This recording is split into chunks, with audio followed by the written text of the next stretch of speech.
6 o'clock Eastern Time. That's the moment every single year when Major League Baseball completely rewrites itself in real time, when front offices stop talking and start dialing, when years of build-up either pay off or blow up in a single afternoon.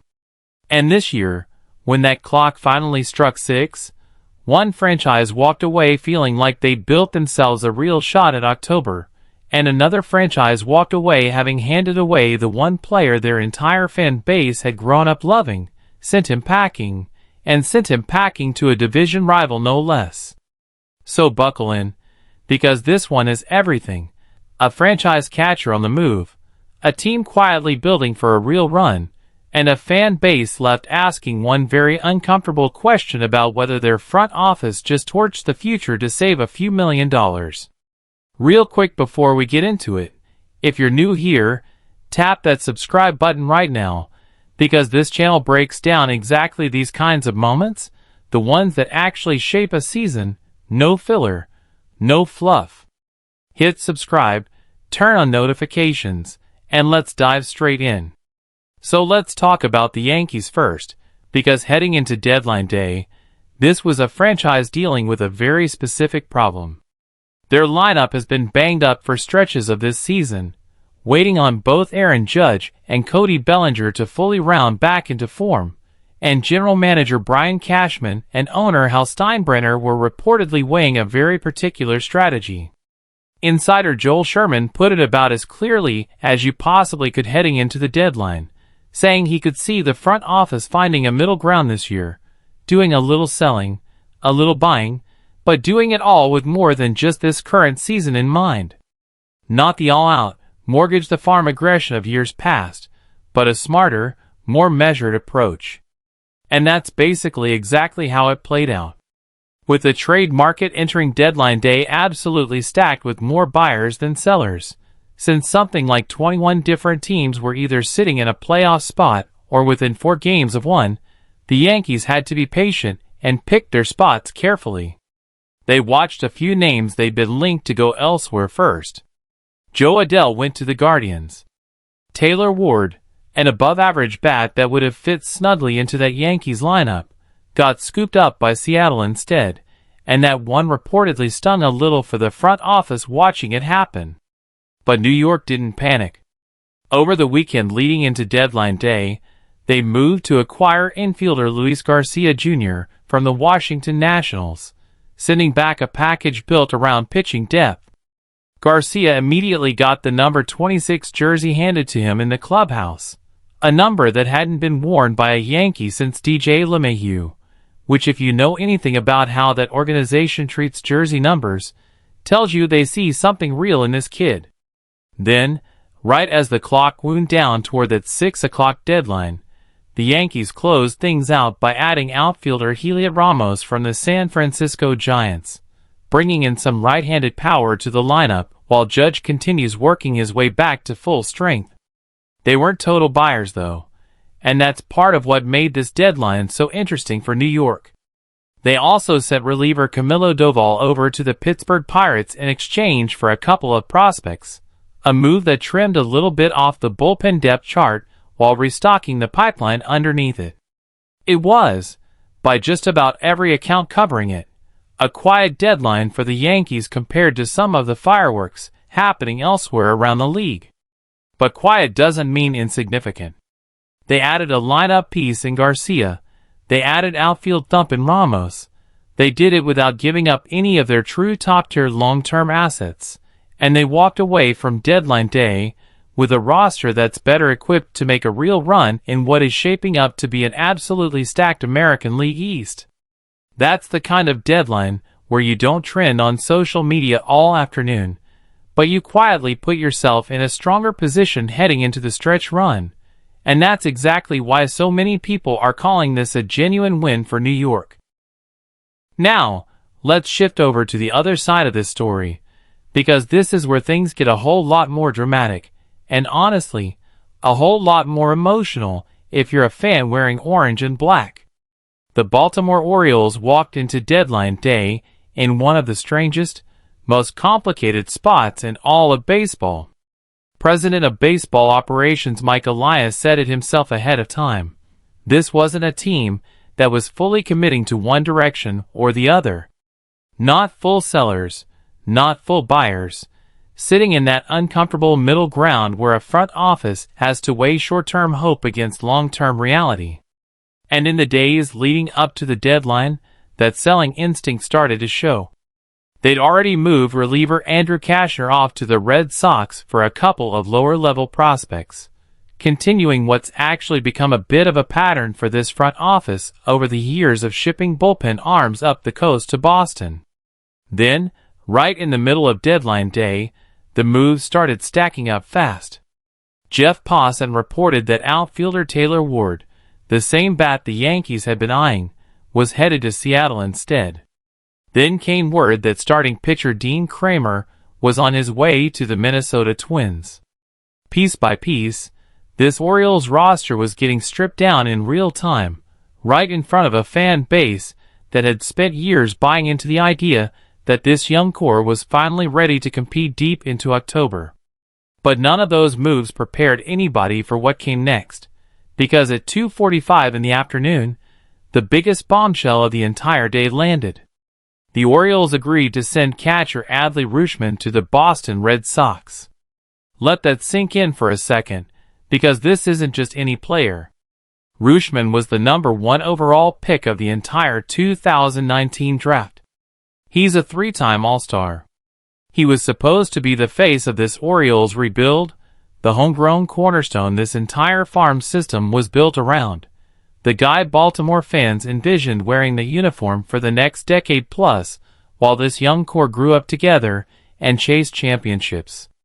And instead, on a random Monday afternoon in early August, he got shipped off, not to some far-flung team on the other side of the country where at least you wouldn't have to watch it happen every other week, but directly to the Boston Red Sox, a hated division rival, who now gets to plug arguably the best all-around catcher available on the entire trade market directly into a lineup that's actively trying to hold off the Yankees and Orioles for AL East supremacy. In return, Baltimore picked up catcher Carlos Narvaez, outfield prospect Andy Azekar, pitching prospects Anthony Ianson and Kyson Witherspoon, along with some cash considerations and a player to be named later. A solid package on paper if you're purely building for 3 or 4 years down the road. But not a single piece in that return is a finished big league product ready to step in and be even half the player Rutschman already is right now, today, at the peak of his career. And this is exactly the moment that split baseball Twitter and every single Orioles fan forum straight down the middle. Because here's the thing that makes this trade so genuinely hard to swallow. If you're rooting for that orange and black, Baltimore wasn't buried in the standings. This wasn't a team 10, 15 games under 500 with zero realistic path forward. They were sitting right there in the thick of the wild card conversation, close enough that under a different set of circumstances, a front office could have easily justified holding onto its franchise player and pushing all in for one more run. Instead, ownership and the front office made the call that the long-term outlook mattered more than this particular summer, and they moved on from the one player this fan base had built its entire emotional attachment to this rebuild around. If you zoom out and look at the pattern here, it starts to make a little more sense, even if it doesn't necessarily make it hurt any less. This isn't the first time this front office has made a move exactly like this. Years back, this same group traded away Manny Machado, traded away Zach Britton, traded away Kevin Gausman, all in the name of a long rebuild that eventually did produce that talented young core everybody got excited about. But now here we are again, watching some of the very best pieces from that same core get sent out the door. And it's fair to start asking the question everybody in Baltimore is asking out loud right now.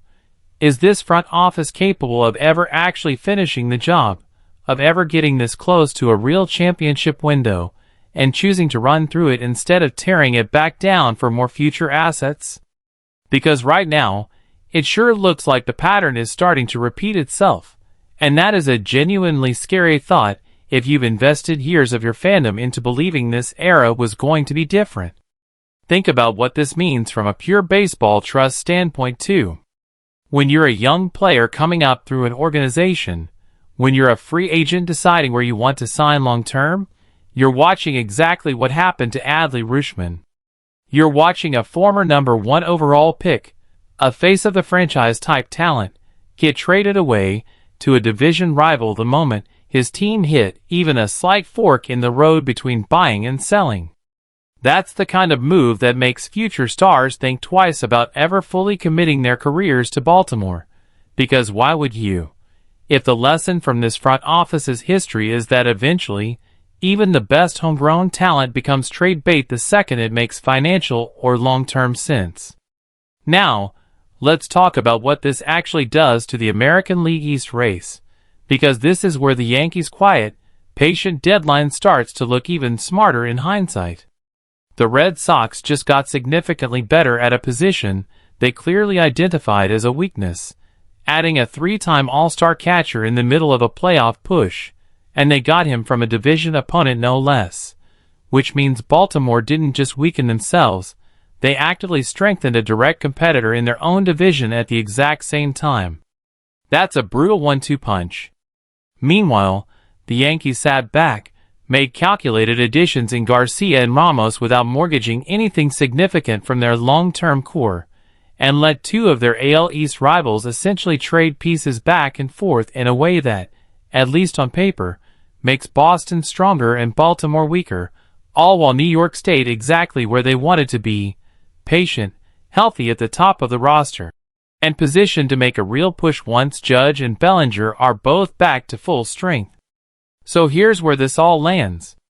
On one side of this story, you've got the Yankees, who didn't make the loudest headlines on deadline day, but walked away with exactly what a smart, sustainable contender is supposed to walk away with: real additions, minimal long-term cost, and a division landscape that suddenly tilts a little more in their favor thanks to what their rivals did to each other. On the other side, you've got the Orioles, a team that, just a summer or 2 ago, had this sport buzzing about the start of a genuine dynasty in Baltimore, now watching their franchise catcher walk out the door to a division rival, while their front office insists this is all part of a bigger plan. Maybe it is. Maybe those prospects turn into stars, and this whole thing looks brilliant in 3 years. But right now, in the immediate aftermath of trading away a 3-time All-Star, former number 1 overall pick to a direct competitor, it is completely fair for that fan base to sit there and wonder out loud if their front office just made the exact same mistake they've made before, mistaking a short-term inconvenience for a reason to blow up a core that was finally, genuinely good enough to compete. Let's actually sit with the Yankees side of this a little longer, because there's more going on here than just 2 names added to a roster. Remember, this is the Yankees team that has spent chunks of this season without its 2 biggest offensive engines, Aaron Judge and Cody Bellinger, both working their way back from injury at various points, and any front office in that spot has a choice to make. Do you panic and overspend trying to paper over the gap while your stars are out, or do you stay disciplined, trust that your best players are coming back healthy, and use the deadline to round out the roster rather than reshape it entirely? New York clearly chose the second path, and honestly, given how deep and expensive this current Yankees roster already is, that's exactly the kind of restraint that tends to age well. Adding Luis García Jr. gives them a genuinely useful, versatile infield bat, who's still just entering the prime of his career, not some rental who disappears in October. Adding Heliot Ramos gives them outfield thump and length in the lineup, another right-handed presence that makes it that much harder for opposing pitchers to simply pitch around Judge once he's back at full strength. And on the other side of the ledger, moving Camilo Doval to Pittsburgh wasn't about waving the white flag on the bullpen, it was about recognizing where they had a surplus and turning that surplus into future assets, the kind of quiet, unsexy roster management that championship organizations do year after year while nobody's really paying attention. And that's really the story with this Yankees deadline in a nutshell. It's not the kind of move that trends for 6 hours straight on social media. Nobody's making a 30-minute reaction video purely about Luis García Jr. joining the Bronx. But when you zoom out to October, when you're trying to figure out which AL East team actually put itself in the best position for a real run at a title, this is exactly the type of deadline that tends to get overlooked in the moment, and then talked about all winter long as the smart, quiet move that set a franchise up. Now let's go back to Baltimore, because there's a piece of this story that deserves even more attention: the emotional weight of exactly who Adley Rutschman is to that fan base. This isn't some journeyman veteran who bounced around 3 organizations before landing in Baltimore for a 2-year stretch. This is a player Orioles fans have followed since the moment his name was called as the first overall pick back in 2019. They watched him tear through the minor leagues. They watched him make his major league debut and instantly look like the best two-way catcher in the sport. They built entire seasons around watching this young core, Rutschman right at the center of it, grow up together in that clubhouse. For a fan base that had endured some genuinely rough, lost seasons before this rebuild started paying off, Rutschman wasn't just a really good baseball player, he was proof that patience actually works, that trusting a long, painful rebuild eventually produces something real to believe in. So when a trade like this lands, it doesn't just sting because you're losing a talented player, it stings because it feels like it's undercutting the entire promise that got fans through all those difficult years in the first place. And you could already see that emotional reaction playing out across social media and Orioles fan communities in real time. There's a very real, very understandable sense of betrayal mixed in with the football, or in this case baseball, analytic-style arguments about asset value and long-term roster construction. Because here's the thing about trades like this, you can absolutely build a rational, spreadsheet-friendly case for why it makes sense. Rutschman's value might genuinely be at a high point right now. The prospects coming back could develop into quality big leaguers a few years down the road. Building a sustainable long-term core sometimes does require moving on from a piece before you're emotionally ready to let go of them. All of that can be true. And it still doesn't change the fact that, in the here and now, this fan base just watched their franchise-defining player get sent to Boston, of all places, a rival that has spent years going back and forth with Baltimore and New York at the top of this division. Let's also talk a little more about what the front office actually got in return, because the details matter here more than the headline. Carlos Narvaez gives them another catching option, someone who can step in behind the plate immediately, which at least addresses the most obvious short-term hole this trade creates. Andy Azekar is an outfield prospect the organization clearly believes in for the long haul. Anthony Ianson and Kyson Witherspoon are both pitching prospects, the kind of high-upside arms that Baltimore's development system has had real success turning into legitimate big-league contributors over the last several years. Add in the cash considerations, and a player to be named later, and on pure prospect value paper, this isn't a robbery in either direction. It's a fair, market-rate return for a star catcher, with multiple years of team control remaining. But fair market value and smart long-term asset management don't automatically translate into a fan base feeling good about a decision, especially when the return package doesn't include a single player ready to step onto a major league field today and be anywhere close to as impactful as the guy who just left. There's also a bigger strategic wrinkle worth pointing out here, because this wasn't just Baltimore selling a piece to any team in baseball. It was Baltimore selling arguably the best available player at the deadline directly to a team they are actively fighting with in the standings. Every single game the rest of this season, Baltimore now has to watch Rutschman potentially author big moments against them, wearing a Red Sox uniform instead of an Orioles one. That's a very different kind of sting than trading a player to some far-off National League team you might not see again for years. It's a decision that's going to be relived, replayed, and second-guess literally every time these two teams share a field for the rest of this season and beyond. So step back and ask yourself the honest question this entire story is built around. Did the Yankees have a spectacular, headline-grabbing deadline? Not really, not in the traditional sense. But did they have a smart one, a sustainable one, the kind that tends to look better and better as the season goes on? Absolutely. And did the Orioles just make a defensible, rational baseball decision that could pay off in a few years? Maybe. But did they also just hand a direct division rival one of the best players available on the entire trade market, while asking their own fan base to trust a front office that has walked this exact road before? That's the part of this story that's going to linger, that's going to get replayed in Baltimore sports radio segments for weeks. And that's exactly why this deadline is being remembered as one of the most consequential in recent memory for the entire American League East. And here's one more angle worth thinking about before we wrap this up, because it ties everything together.